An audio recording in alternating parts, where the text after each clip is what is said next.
Wow, I can't believe this. Buhari secretly pursuing third-term agenda, says Femi Falana. Despite public denial, Nigeria's leading rights advocate and senior advocate of Nigeria, Mr. Femi Falana, is certain President Muhammadu Buhari is working towards illegally elongating his stay in office. A pro-Buhari group recently called for an extension of the president's tenure beyond the constitutional limit of 2023. The Nigerian leader demurred, saying he would be retiring to Daura, his hometown, after his second term in office.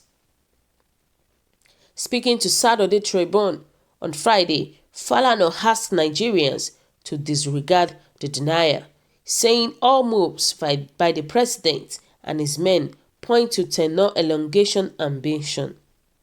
He listed the current alleged efforts at driving the opposition, a grand, alleged assault on free speech, crackdown on the media, including the new media, as well as perceived authoritarian moves in the areas of free trade and impunity in the conduct of state matters, as known telltale signs of tenure elongation agenda. Falana cited the continued incarceration of activist politician Omoyele Sowore, despite a valid bail order from a court of competent jurisdiction, as one of the worrying reasons Nigerians should not delay in rising against the alleged fascism creeping on them. But you heard his group demanding a third term for him, and the president trying to distance himself in a very unconvincing manner. I have no doubt there is a third term agenda, because dictatorship of the kind we are witnessing now in the past was to one hand tenure elongation. President Buhari, is trying to cow Nigerians, but no one can successfully do that. All his recent actions are geared towards that, ruling from London, closing borders, arresting opposition, and jailing journalists are meant for him to be the only voice in the country. It won't be. Burkinabes, Malian, Nigerians have called me to complain of being stranded for about 2 months now because the land borders are shut. They are stranded with tons of plastic materials bought from plastic manufactured by Nigerians in Nigeria. What about petrol dealers who are registered to do legitimate business? I have their registration certificate with me here, but you suddenly came up with the 20 kilometers radius of the border policy and you granted their legitimate business. I am sure you know that all auto shops in the countries have been shut down on the ground that appropriate duties have not been paid on some vehicles. Until the court stepped in, the army was going to subject Nigerians to the humiliation of self-identification under their positive identification agenda. All these massive violations of Nigerians' rights and threats to cow Nigerians to subjection are designed to pave way for a third-term agenda. You can't say you want to conquer your people without a sinister agenda to hit, like Abacha and Ibrahim Babangida.